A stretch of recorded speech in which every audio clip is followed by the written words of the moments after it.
मोदी का असम दौरा आज। प्रधानमंत्री किसान सम्मान निधि योजना की 22वीं किस्त करेंगे जारी, जनसभा को करेंगे संबोधित।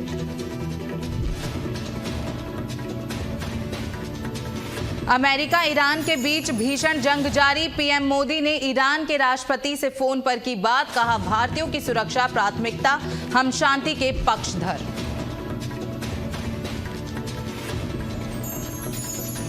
लखनऊ में आज ग्रीन कॉरिडोर फेज 2 का होगा लोकार्पण, सीएम योगी और रक्षा मंत्री राजनाथ सिंह करेंगे लोकार्पण।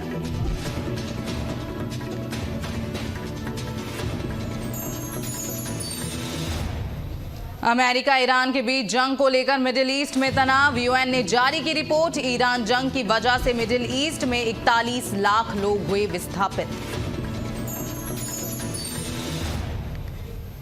नमस्कार, आप देख रहे हैं भारत अपडेट और मैं हूं आपके साथ जैनिश। बुलेटिन की शुरुआत करेंगे एक बड़ी खबर के साथ। आपको बता दें, पीएम मोदी आज असम दौरे पर रहेंगे। 2 दिवसीय असम दौरे पर पीएम मोदी रहने वाले हैं। असम को 48,000 करोड़ रुपए की योजनाओं की पीएम सौगात देने वाले हैं। आपको बता दें, पीएम किसान योजना की 22वीं किस्त भी जारी करेंगे। कोकराझार और गुवाहाटी में विकास परियोजनाओं का उद्घाटन करेंगे पीएम मोदी। कई विकास परियोजनाओं का उद्घाटन करेंगे पीएम मोदी। प्रधानमंत्री नरेंद्र मोदी आज से असम के 2 दिवसीय दौरे पर रहेंगे। इस दौरान प्रधानमंत्री कोकराझार, गुवाहाटी और सिलचर में 48,000 करोड़ रुपए की कई विकास परियोजनाओं का उद्घाटन करेंगे। इसी के साथ प्रधानमंत्री नरेंद्र मोदी किसान योजना की 22वीं किस्त भी जारी करेंगे। 2 दिवसीय असम दौरे पर आज पीएम मोदी रहने वाले हैं। आज से 48,000 करोड़ रुपए की सौगात पीएम असम को देने वाले हैं। 2 दिवसीय असम दौरे पर पीएम मोदी रहने वाले हैं। वहीं इसी के साथ प्रधानमंत्री नरेंद्र मोदी किसान योजना की 22वीं किस्त भी जारी करेंगे। आज बड़ी सौगात असम को मिलने वाली है। कोकराझार और गुवाहाटी में विकास परियोजनाओं का उद्घाटन होगा। इसी के साथ पीएम मोदी लोगों को संबोधित भी करेंगे।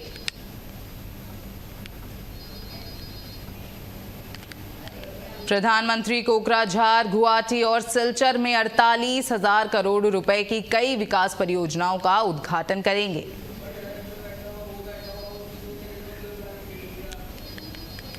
पीएम मोदी के इस दौरे को लेकर सुरक्षा व्यवस्था के भी पुख्ता इंतजाम किए गए हैं। आज से 2 दिवसीय असम दौरे पर रहने वाले हैं पीएम मोदी। किसानों के लिए भी एक खुशखबरी है, क्योंकि किसान योजना की 22वीं किस्त भी आज जारी होगी। इस खबर पर ज्यादा जानकारी के साथ हमारे संवाददाता स्नेह कमल लाइव जुड़ चुके हैं। स्नेह कमल, मेरा सबसे पहला सवाल आपसे होगा कि आज पीएम मोदी असम पहुंचने वाले हैं और वहां किन किन आखिर जो विकास योजनाएं हैं, किन किन विकास योजनाओं का वो लोकार्पण करेंगे? स्नेह कमल। प्रधानमंत्री नरेंद्र मोदी की अगर बात करें तो आज 2 दिन के जो है असम और बंगाल दौरे पर, हालांकि आज का जो दौरा उनका पूरे दिन का जो है असम का है। कल दोपहर में भी वो असम तक रहेंगे। 2 बजे के बाद वो कोलकाता पहुंचेंगे। तो कुल मिलाकर आज उनके दौरे की शुरुआत जो असम से होगी। वही प्रधानमंत्री आज असम में कोकराझार, गुवाहाटी रहेंगे, कल सिलचर पहुंचेंगे। तो कुल मिलाकर 47,800 करोड़ के अधिक के प्रोजेक्टों का जो प्रधानमंत्री शिलान्यास और उद्घाटन करेंगे। जिसमें अगर कल की बात करें तो अगर आज की शुरुआत की बात करें तो 1:30 बजे प्रधानमंत्री कोकराझार पहुंचेंगे। 4,570 करोड़ की अधिक के जो प्रोजेक्ट हैं उसका शुभारंभ करेंगे। उसके बाद देर शाम 5 बजे प्रधानमंत्री गुवाहाटी पहुंचेंगे। वहां पर 19,680 करोड़ का प्रोजेक्ट को जो है देश को समर्पित करेंगे। और कल की अगर बात करें तो कल 14 मार्च को प्रधानमंत्री सिलचर पहुंचेंगे, जहां पर 10:45 पर जो सिलचर में भूमि पूजन कार्यक्रम है, जहां पर 23,550 करोड़ के जो प्रोजेक्ट को देश को समर्पित करेंगे। तो कुल मिलाकर प्रधानमंत्री आज जो है पूरे दिन असम रहेंगे। जिस तरह से जो तमाम परियोजनाओं की अगर बात करें तो उसमें जो है सड़क परियोजना है, कोकली जल विद्युत परियोजना है, उत्तर पूर्व ग्रिड परियोजना है, रेल विद्युतीकरण की परियोजना है। इसके साथ तमाम कई परियोजनाएं हैं जिसका शुभारंभ आज प्रधानमंत्री असम में करेंगे। शुरुआत जिस तरह से मैंने कहा कि प्रधानमंत्री की शुरुआत जो है असम के जो है कोकराझार से होगी, जहाँ पर असम माला सड़क परियोजना है, नई रेल सेवाएं हैं, कोकली जल विद्युत परियोजना है। इनकी तमाम परियोजनाओं की शुरुआत करेंगे। उसके बाद प्रधानमंत्री शाम जो है गुवाहाटी पहुंचेंगे। गुवाहाटी में भी जैसा मैंने बताया, गुवाहाटी में जो है 43,800 करोड़ की कई परियोजनाएं हैं, उसका शुभारंभ करेंगे। और कल प्रधानमंत्री सिलचर पहुंचेंगे। सिलचर में जो है कि 1:30 बजे प्रधानमंत्री जो है समय के 10:45 पर सिलचर पहुंचेंगे। उसके बाद 2 बजे कोलकाता पहुंचेंगे। कोलकाता में अगर बात करें, कोलकाता में प्रधानमंत्री 18,680 करोड़ की कई परियोजनाओं का शिलान्यास और उद्घाटन करेंगे। जेनिस, जिस तरह से दोनों राज्यों की बात करें, असम की बात करें या पश्चिम बंगाल की बात करें, दोनों चुनावी राज्य, दोनों राज्यों में आने वाले कुछ महीने में चुनाव होने हैं। तो उसको देखकर जो है प्रधानमंत्री ने तमाम कई जो योजनाएं हैं उसका शुभारंभ या शिलान्यास करेंगे। इसका लाभ असम की जनता को मिलेगा। तो कुल मिलाकर हम कह सकते हैं ये चुनावी जो दौरा है इसकी शुरुआत प्रधानमंत्री पिछले 1 महीने पहले कर चुके थे। इससे पहले भी बंगाल की बात हो या असम की बात हो, वहां के दौरे कर चुके थे। उसी क्रम में आज एक बार पुनः जो है 2 दिवसीय दौरा उनका आज से शुरू हो रहा है।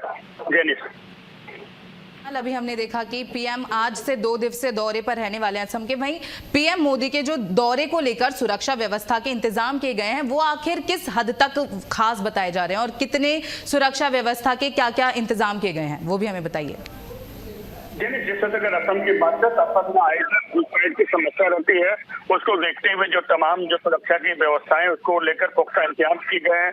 पहले लेयर में जो है 3 स्तरीय लेयर होता है, जिसमें पहले लेयर में जो है प्रधानमंत्री का जो एसपीजी जाती है, स्पेशल प्रोटेक्शन ग्रुप, उसका सुरक्षा होता है। दूसरे जो है लेयर में जो है स्थानीय जो वहाँ की जो पैरामिलिट्री फोर्सेज होती है वो होती है। तीसरा जो सबसे बाहरी लेयर होता है वहाँ पर लोकल पुलिस होती है। तो कुल मिलाकर 3 स्तरीय यानी 3 लेयर की सुरक्षा प्रधानमंत्री के साथ है। क्योंकि असम की बात करें तो अक्सर जिस तरह से मैंने कहा कि जो है घुसपैठ की समस्याएं होती है, खासकर बांग्लादेशी घुसपैठियों की बात करें या रोहिंग्या की बात करें, तो उसको लेकर सुरक्षा की व्यवस्था कड़े की। तो वहीं अगर बंगाल की बात करें तो बंगाल में आए दिन जो है टीएमसी और भाजपा कार्यकर्ताओं के बीच हिंसक घटनाएं होती रहती है।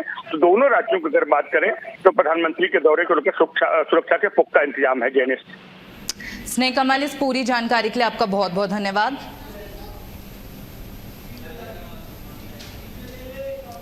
वहीं बुलेटिन में आगे बढ़ते हुए आपको बता दें, मिडिल ईस्ट में बढ़ते तनाव के बीच प्रधानमंत्री नरेंद्र मोदी ने ईरान के राष्ट्रपति से फोन पर बातचीत की है।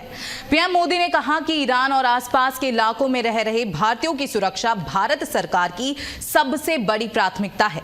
बातचीत के दौरान दोनों नेताओं ने क्षेत्र में बढ़ते तनाव और मौजूदा हालात पर विस्तार से चर्चा की। पीएम ने भारतीय नागरिकों की सुरक्षित वतन वापसी को लेकर भी अहम मुद्दा उठाया है। साथ ही ऊर्जा आपूर्ति और वैश्विक बाजार पर पड़ने वाले असर को लेकर भी चर्चा हुई है।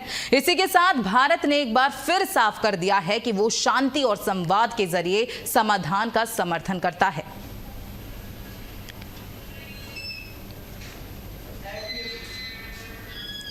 पीएम मोदी ने ईरान के राष्ट्रपति से फोन पर बातचीत की है। दोनों नेताओं ने भारत की भारतीयों की सुरक्षित वतन वापसी को लेकर ये चर्चा की गई है। पीएम मोदी ने कहा कि भारतीयों की सुरक्षा उनकी सबसे बड़ी प्राथमिकता है। वहीं खबरों में आगे बढ़ते हुए आपको बता दें, नई दिल्ली में आयोजित एक कार्यक्रम में पीएम मोदी ने कहा कि दुनिया इस समय कई चुनौतियों से गुजर रही है, लेकिन इन परिस्थितियों के बीच भी भारत तेजी और स्थिरता के साथ आगे बढ़ रहा है। उन्होंने कहा कि आज कई वैश्विक नेता और विशेषज्ञ मानते हैं कि भारत धीरे धीरे पूरे विश्व के लिए एक महत्वपूर्ण केंद्र बनता जा रहा है।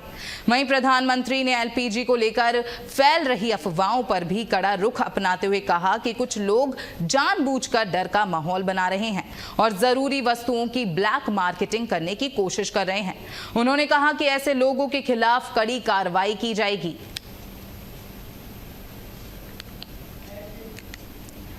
पीएम मोदी ने लोगों से अफवाहों से बचने के लिए अपील की है। एलपीजी संकट पर पीएम मोदी ने बयान दिया है। देश के पास एलपीजी का पर्याप्त भंडार मौजूद है, ऐसा पीएम मोदी का कहना है।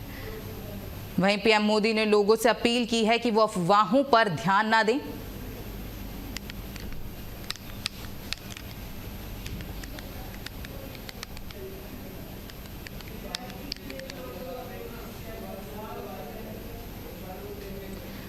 वहीं बुलेटिन में आगे बढ़ते हुए बता दें, एक और बड़ी खबर सामने आ रही है। लोकसभा में विपक्ष ने हंगामा किया है। एलपीजी संकट को लेकर विपक्ष का हंगामा के चलते लोकसभा की कार्यवाही की गई स्थगित। लोकसभा में विपक्ष ने हंगामा किया है। एलपीजी संकट को लेकर यह हंगामा विपक्ष ने किया है, जिसके चलते लोकसभा की कार्यवाही स्थगित करनी पड़ी है। आपको बता दें, आज दोपहर 12 बजे तक लोकसभा की कार्यवाही स्थगित कर दी गई है। एलपीजी संकट को लेकर विपक्ष ने हंगामा किया है, जिसके चलते आज लोकसभा की कार्यवाही स्थगित की गई है। वहीं खबरों में आगे बढ़ते हुए आपको बता दें, कांग्रेस नेता सोनिया गांधी की नागरिकता मामले में एफआईआर दर्ज करने की मांग को लेकर दायर रिवीजन याचिका पर सुनवाई टल गई है। इस मामले को लेकर राउज एवेन्यू कोर्ट अब 13 मार्च को सुनवाई करेगा। वहीं सोनिया गांधी ने पहले अपने खिलाफ दायर याचिका का विरोध करते हुए जवाब दाखिल किया था। वहीं उन्होंने आरोप लगाया कि उन्होंने 1983 में भारतीय नागरिकता लेने से 3 साल पहले फर्जी दस्तावेजों से वोटर लिस्ट में नाम शामिल करवाया था। ऐसा सोनिया गांधी पर आरोप लगाया गया है। रिवीजन याचिका पर फिलहाल सुनवाई टल गई है। राउज एवेन्यू कोर्ट में 13 मार्च को अब ये सुनवाई होगी। ये पूरा मामला सोनिया गांधी की नागरिकता से जुड़ा हुआ है।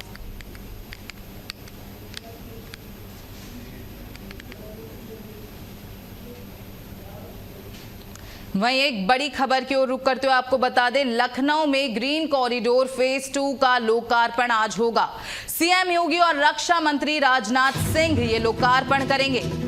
ग्रीन कॉरिडोर फेज 2 का आज लोकार्पण होगा, जिसे सीएम योगी और रक्षा मंत्री लोकार्पण करेंगे। रक्षा मंत्री के दौरे को लेकर सुरक्षा के पुख्ता इंतजाम किए गए हैं। लखनऊ के ग्रीन कॉरिडोर फेज 2 का आज लोकार्पण किया जाएगा। इस प्रोजेक्ट के तहत समता मूलक से निशांतगंज मार्ग, निशांतगंज से हनुमान सेतु से डालीगंज और डालीगंज से पक्का पुल तक ब्रिज आरओबी बनाए गए हैं। आपको यह भी बता दें कि इस प्रोजेक्ट का पहला चरण 7 किलोमीटर और दूसरा 4 किलोमीटर लंबा है। आज इसे रक्षा मंत्री राजनाथ सिंह और सीएम योगी आदित्यनाथ जनता को समर्पित करेंगे। वहीं लखनऊ विकास प्राधिकरण IIM रोड से किसान पथ के बीच 28 किलोमीटर लंबे ग्रीन कॉरिडोर का निर्माण करा रहा है। इससे शहर के विकास को नई रफ्तार मिलेगी। ग्रीन कॉरिडोर फेज 2 का आज लोकार्पण होगा।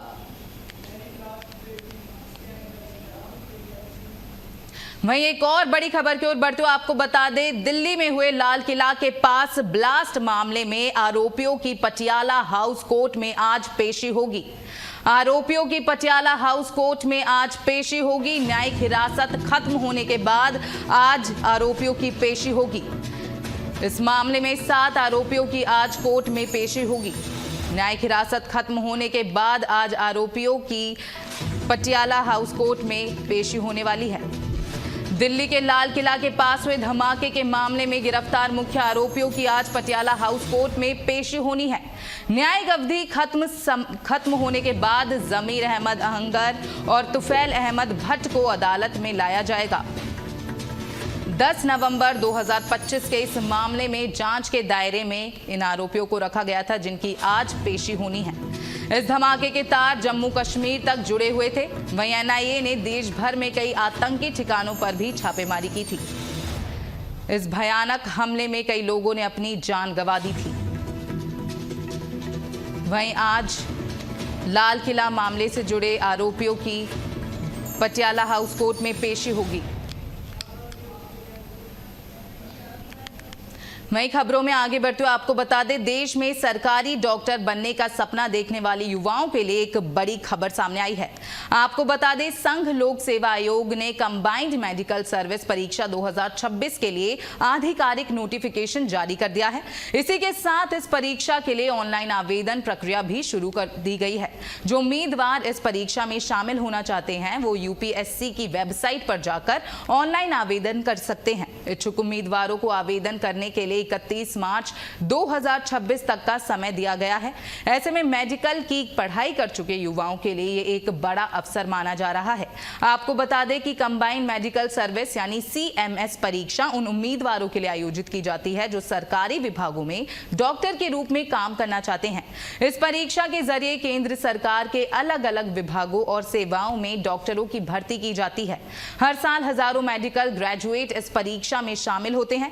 इस परीक्षा में आवेदन करने के लिए कुछ जरूरी शर्तें भी तय की गई हैं।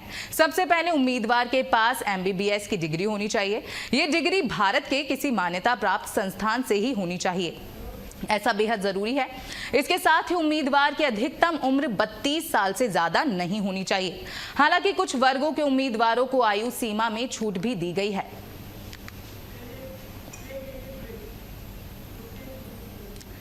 फिलहाल रुकेंगे एक छोटे से ब्रेक के लिए।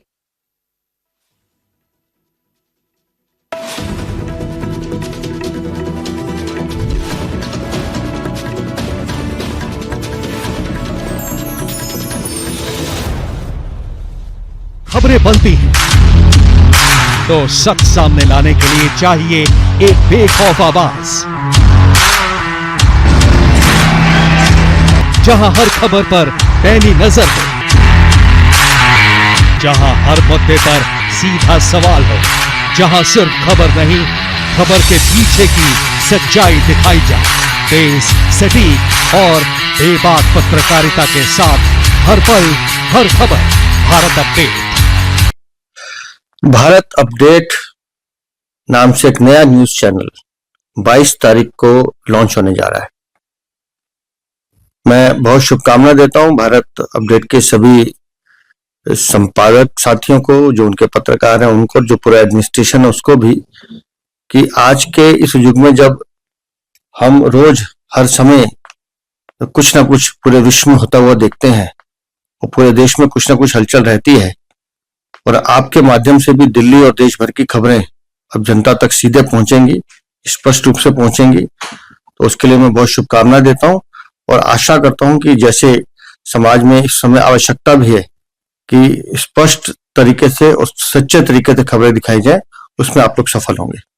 देखिए, मैं विवेक पाठक जी को और भारत अपडेट की रिलॉन्चिंग पे शुभकामनाएं देना चाहता हूं, बधाई देना चाहता हूं, और आपका नेटवर्क, आपका मीडिया तंत्र समाज की सच्चाई को दिखाने में अपनी भूमिका निभाए, ऐसी शुभकामना।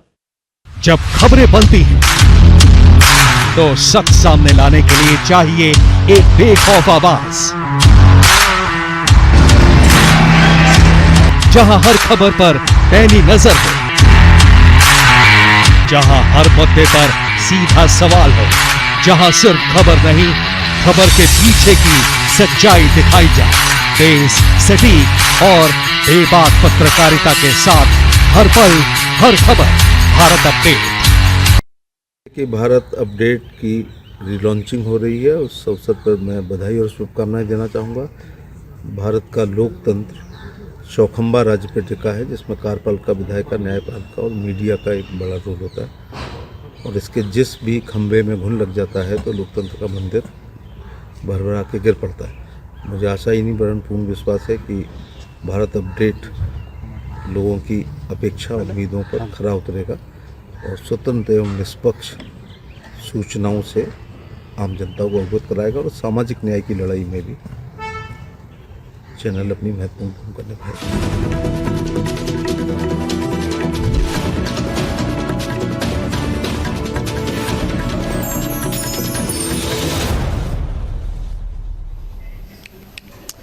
खबरों में फिर से आपका स्वागत है। ईरान जंग के बीच अमेरिका को बड़ा झटका लगा है। इराक में क्रैश हुआ KC-135 विमान। अमेरिकी सेना ने शुरू किया सर्च ऑपरेशन। अमेरिकी सेना का एक रिफ्यूलिंग विमान इराक में क्रैश हो गया है। अमेरिकी सेंट्रल कमांड ने इसकी जानकारी देते हुए बताया कि ईरान में जारी जंग के बीच उनका KC-135 रिफ्यूलिंग विमान क्रैश हो गया है। इसके बाद बचाव अभियान शुरू कर दिया गया।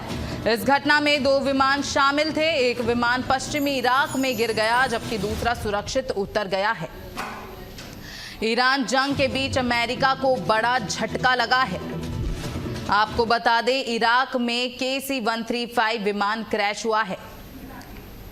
अमेरिका का ये KC-135 विमान लंबी दूरी के अभियानों के दौरान लड़ाकू विमानों और अन्य सैन्य विमानों में हवा में ही ईंधन भरने के लिए इस्तेमाल किया जाता था।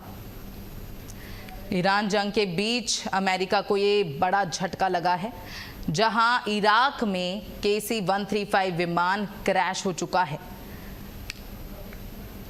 ये बड़ा झटका इस युद्ध के बीच अमेरिका को लगा है।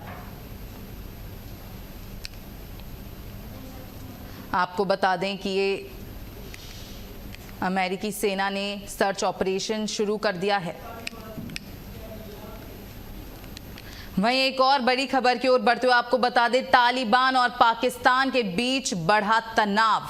तालिबान ने पाकिस्तान को दी धमकी, इस्लामाबाद, कराची और क्वेटा पर हमले की दी चेतावनी। तालिबान और पाकिस्तान के बीच तनाव बढ़ चुका है, जिसके बाद तालिबान ने पाकिस्तान को धमकी दे डाली है।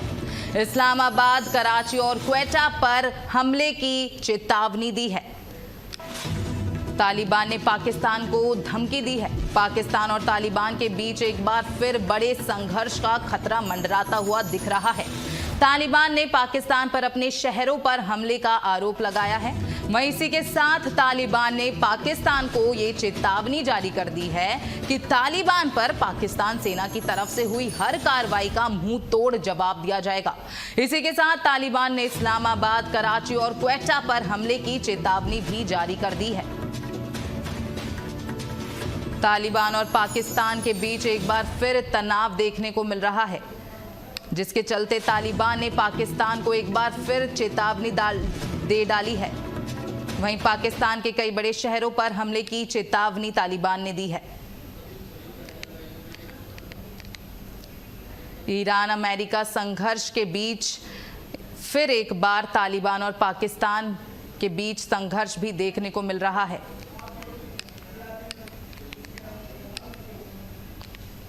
वहीं खबरों में आगे बढ़ते हुए आपको बता दें, उत्तर प्रदेश सरकार के पर्यटन एवं संस्कृति मंत्री जयवीर सिंह हापुड़ की तीर्थ नगरी ब्रजघाट पहुंचे और 100 करोड़ रुपए की परियोजनाओं का शिलान्यास किया। मंत्री ने गंगा आरती की और गंगा सभा के कार्यकर्ताओं ने उनका भव्य स्वागत भी किया। इस विकास परियोजनाओं में ब्रजघाट में मल्टी लेवल पार्किंग, सूचना केंद्र और शिव मंदिर का विकास शामिल है। इस मौके पर मंत्री जयवीर सिंह ने कहा कि सीएम योगी तीर्थ स्थलों का कार्यकल्प कर सनातन संस्कृति को बढ़ावा देने का प्रयास कर रहे हैं। उन्होंने बताया कि ब्रजघाट पश्चिमी उत्तर प्रदेश का महत्वपूर्ण आस्था और आध्यात्मिक केंद्र है, जहां गढ़ मुक्तेश्वर का बड़ा मेला लगता है। पर्यटन मंत्री ने कहा कि 100 करोड़ से अधिक की परियोजनाएं स्थानीय लोगों और श्रद्धालुओं को समर्पित हैं। उन्होंने भ्रष्टाचार पर भी जोर देते हुए कहा कि कार्यदायी संस्था को समयबद्ध और गुणवत्तापूर्ण तरीके से कार्य करना होगा और किसी भी लापरवाही या मनमानी को बर्दाश्त नहीं किया जाएगा। जिस तरीके से सनातन संस्कृति, सनातन आस्था को सम्मान देते हुए उत्तर प्रदेश को विकास की बहुत तेज गति के रास्ते पर ले जाने का काम कर रही है, उसी के क्रम में चूँकि पश्चिमी उत्तर प्रदेश का ये बहुत ही महत्वपूर्ण आस्था का केंद्र है, आध्यात्मिक स्थल है। यहाँ पश्चिमी उत्तर प्रदेश का बहुत बड़ा गढ़ मुक्तेश्वर का मेला गंगा के दोनों तटों पर लगता है। इसी श्रद्धा भावना, आस्था की भावना, धार्मिक भावना, आध्यात्मिक दृष्टिकोण से उत्तर प्रदेश सरकार ने खासकर हमारे पर्यटन और संस्कृति विभाग के द्वारा 100 करोड़ से ज़्यादा की परियोजनाओं का लोकार्पण और शिलान्यास करने का काम किया है। ये परियोजनाएं यहाँ के लोगों को समर्पित हैं, उन सब श्रद्धालुओं को समर्पित हैं जिनकी भावना गढ़ मुक्तेश्वर और गंगा घाट से जुड़ी हुई है, यहाँ की कल्चर से जुड़ी है, यहाँ की संस्कृति से जुड़ी है। उनकी भावनाओं का सम्मान किया है और निश्चित रूप से हमारा प्रयास है कि हम उत्तर प्रदेश को विश्वगुरु बनाने के, देश को विश्वगुरु बनाने के लिए। वहीं अगली खबर फिरोजाबाद से है, जहां सिरसागंज थाना पुलिस ने पथराव और सरकारी कार्य में बाधा डालने वाले 2 आरोपियों को गिरफ्तार किया है। आपको बता दें कि पुलिस ने कार्रवाई के दौरान बड़ी मात्रा में कारतूस भी बरामद किए हैं। पुलिस ने गिरफ्तार आरोपियों से पूछताछ कर मामले की जांच शुरू कर दी है। पुलिस ने बड़ा एक्शन लिया है। पुलिस ने कार्रवाई के दौरान बड़ी मात्रा में कारतूस को भी बरामद किया है।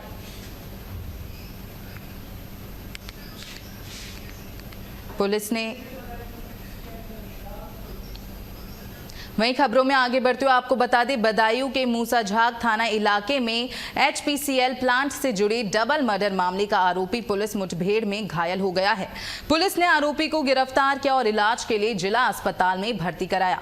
पुलिस ने आरोपी के पास से हत्या में इस्तेमाल तमंचा भी बरामद किया है। वहीं पुलिस ने गिरफ्तार आरोपी से पूछताछ कर आगे की कार्रवाई शुरू कर दी है।